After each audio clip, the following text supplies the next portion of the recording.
The Tao of Self-Confidence, episode 374. Welcome to the Tao of Self-Confidence, where I share stories of amazing women who have discovered their inner journey to self-confidence. Visit our website at thetaoofselfconfidence.com. Your inner journey to self-confidence awaits.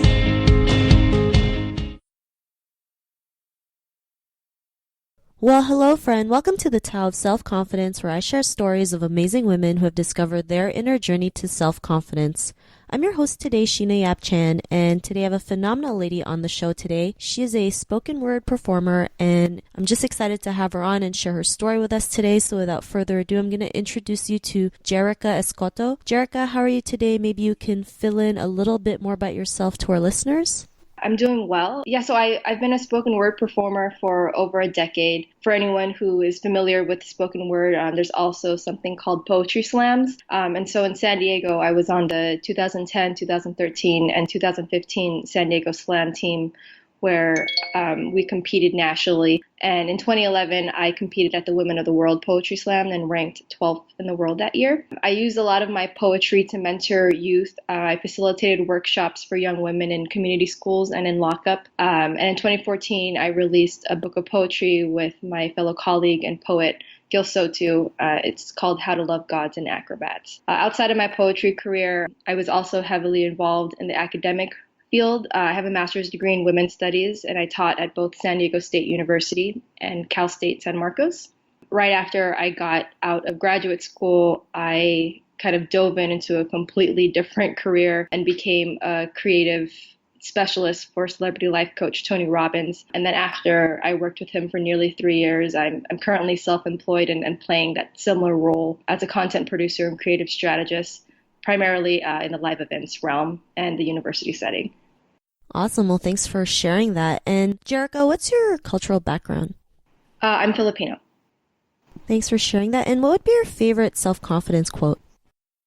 So I have two that I sort of live by every day. First, from Anais Nin, and I'm a big fan of her work and her writing. And she has this famous quote, "And the day came when the risk to remain tight in a bud was more painful than the risk it took to blossom." And that quote just spoke volumes for me, because I think as women, especially women who have undergone trauma, I think that we subconsciously sort of close ourselves off, and we don't consciously, push people away or learn to mistrust others. But I think that there comes a time in our life or in our adulthood where we realize that holding all of that vulnerability in actually hurts us more than helps. So the first time I read this quote was like in 2011, and it really changed things around for me. The second one is something that I actually wrote last year. Every April is National Poetry Month, and a lot of poets in our community, we write something called 30/30, which is one poem a day in April. And one day I wrote, "I cannot control the way others experience me. I can only control the way I experience others." And I let this be a reminder to myself every time I'm feeling down, or I don't like what I see in the mirror, or I'm having any sort of self-confidence issue. I remind myself that I have complete control in the way I can experience others and those emotions, and how anyone else experiences me is completely up to them and has nothing to do with me. And it has really helped me navigate through some tough things throughout the years. Thanks for sharing that. And I love that quote that you mentioned in your poetry. I mean, especially, as women, we're always so scared of what other people think of us. I mean, we let that control us, not realizing like we can let that go. And, as long as we learn to love ourselves, the right people will come into our life. So thanks for sharing that. And in your own words, how would you define self-confidence? So my definition of self-confidence, I think, is evolving every single day. I think that the most important thing is being exactly who you are in all of your versions and parts, and to self-witness versus self-judging. And so what that basically means is witnessing the different parts of yourself that come out, as people and even as women, there are different roles that we play. We are sisters, or we're partners, or we're mothers, or we're cousins, we're lovers, we're anything. And in all of those parts, a different part of us sort of shows up. And I think that often, at least for me, I forget that all of those parts make up who I am altogether. And so the times that I'm self-judging myself for having any kind of feelings, or feeling bad about myself, or even in the times that I find myself judging others, to sort of pause and witness, like, oh, this is happening, and not exactly judge yourself, but witness what's happening in your body, how you're feeling, where you hold that, if there's heaviness, where that heaviness is, if there's pain, where is that pain, and to sort of just breathe through that.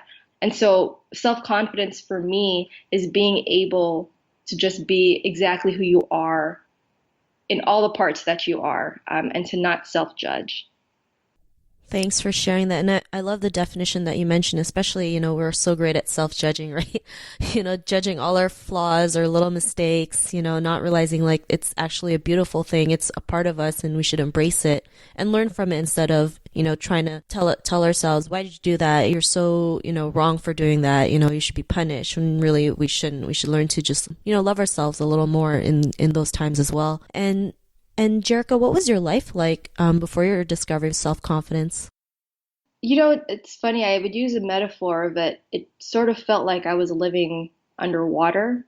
And then the day I kind of came into myself was the day that I sort of came out of the water and started breathing, and I didn't realize I was underwater that whole time. As a child, I identify as being queer. I'm very gender neutral. I often pass as both a woman and a man. And as a child, I was severely bullied for being like a boy, or wanting to be a boy, to the point where I couldn't go outside to play because so many of the boys in my street would start like throwing things at me, or come up to me and sort of challenge whether or not I was a real girl or a real boy. I really liked to skateboard back then, so they would just stand there and like make me do tricks in front of them. And if I couldn't do it, then they would just give me more grief. That was pretty hard. And for me then, I felt I didn't know how to exist in that sort of gender binary. I didn't necessarily feel like a quote unquote girly girl, but I didn't also know how to embrace the tomboy part of me, without feeling like I was going to get some sort of backlash. And I think with that came a lot of hurt and a lot of self-degradation because, especially in Filipino culture, or at least in my family, I didn't feel that I was a beautiful daughter because most of the time I had short hair, or I wore baggy boy clothes. And so that was really hard because I truly wanted the approval of my parents, and I wanted to feel attractive and beautiful in my body, but I didn't know how to do that without also being true to who I truly am inside. So there's that. As like a child, I sort of started giving myself self-confidence into high school because I got to this place where I realized that I don't have anyone but myself right now. And this is my life, and this is the life that I have to live. So I actually came out in high school. I came out to my parents in college, but I came out in high school. I was like probably like one of maybe three in our whole high school that actually came out. And I underwent a lot of discrimination too for that. I had a lot of both boys and girls saying things as I walked by. And so I think what happens when you go through that, especially at a young age, and when you continually go through some sort of bullying at a young age, at least for me, it hardened me to the point where I really truly felt I had no choice but to stand taller and to be proud of who I am. Because then if I'm not going to be proud of who I am, then the opposite happens, right? The depression, and not to say that the depression doesn't happen or it didn't creep in, but there were just two sides, and I chose to just try and be stronger and to prove that I could be better. And, even now as an adult, I'm 29, I still, go through body dysphoria and these societal pressures of what attraction is. But once I go down some sort of like rabbit hole, it's much easier for me to sort of get out of it because I know what it's like in moments in my life when I've had true self-confidence in myself. Thanks for sharing that story, Jerrica. And it's crazy. A lot of people, especially As women who come out, especially in Asian families, it's difficult because it's like you have this one set of rules that you have to follow, and if you don't follow it, you're not considered a good daughter, a good sister, or a good person in society or whatever your culture is. And sometimes we don't have that support, especially maybe back then the support for that wasn't as large as now, right? I mean, slowly we're progressing. But it was great you're able to come out and stand tall and proud of who you are regardless of what happens. And it's not always easy, especially when kids are, calling you names, badgering you for being who you are. It takes a lot of courage to do that. And, because of that, what's your life been like now? So my life now, it's pretty interesting. I'm sort of in a place where I've actually begun to trust myself, and that's really weird for me. It's like I decided to become self-employed after working for Tony Robbins for almost 3 years. I went into another full-time job, and I just started realizing that I wasn't really happy, and a 9 to 5 job wasn't really giving me the freedom to have time for self-love and self-care. And so I sort of launched into self-employment where I became a contractor, and that felt pretty risky for me, but it's been successful up until this point. And honestly, I think me being a spoken word performer really, really helped to kind of catapult that confidence into my everyday life, because for 3 minutes at a time when I'm on a stage, I'm pouring my heart out and I'm being vulnerable, and I'm actually allowing strangers to judge my poetry and to judge my stories. Every time that we, fellow poets, and I talk about it, we sort of like say our relationship with slam poetry feels a little bit abusive sometimes, because, if I do a poem about my grandmother who passed away and how much she meant to me, and on a scale of 0 to 10, someone gives me a 6, it can be very hurtful and traumatic to feel that you kind of went up there and gave your all. But I think doing it for so many years, it gave me the confidence to kind of get up in front of strangers and demand and will what my desires are into existence. And that kind of drive and that kind of strength really helped me trust that I am exactly where I am supposed to be. And as cliche as that sounds, I think I'm just now really truly believing that if something is going on or something's happening that's out of my control, that is making me feel hurt, or is that making me feel like I'm going down some sort of dark path, I always remind myself that there is no darkness without light. And so it's much easier for me now to, again, witness, okay, this is happening. I'm not loving myself today. Why don't I love myself today? Why am I in the dark? And when am I going to get to the light?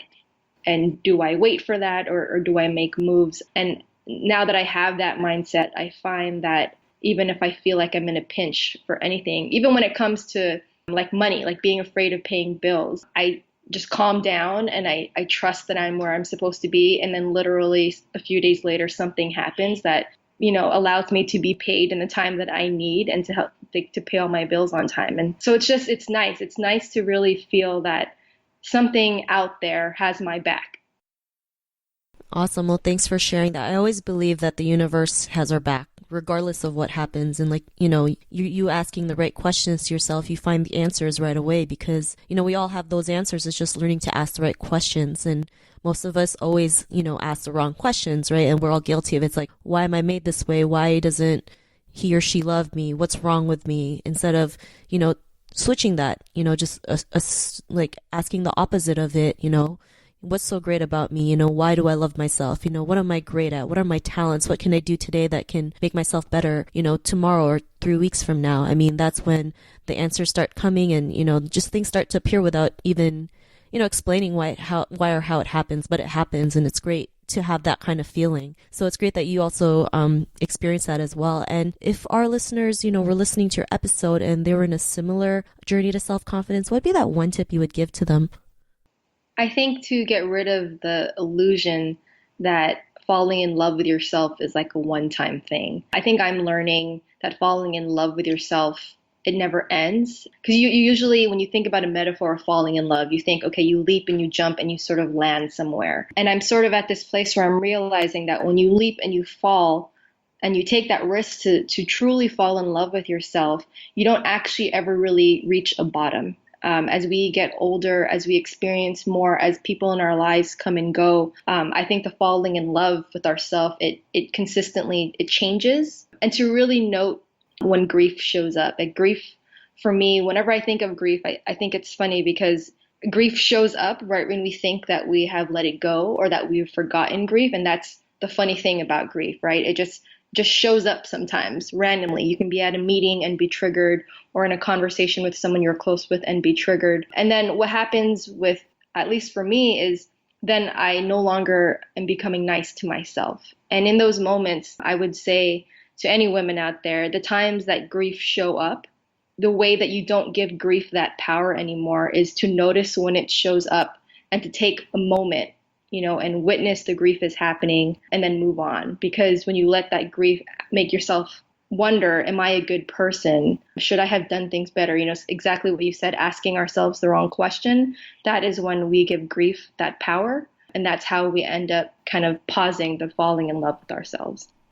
Thanks for sharing that tip, and I love it. It's so true. Loving yourself is like a never-ending journey. There's always going to be obstacles that we go through, and we have to learn to love ourselves no matter how good or how bad things can happen, because it can occur, and sometimes we have no control over it. But we can control, how we love ourselves, how we see ourselves, how we want to view ourselves, right? So I really love that tip that you mentioned. And if our listeners wanted to get to know a little bit more about you or check out, some of your work, is there any links or social media profiles we can connect with?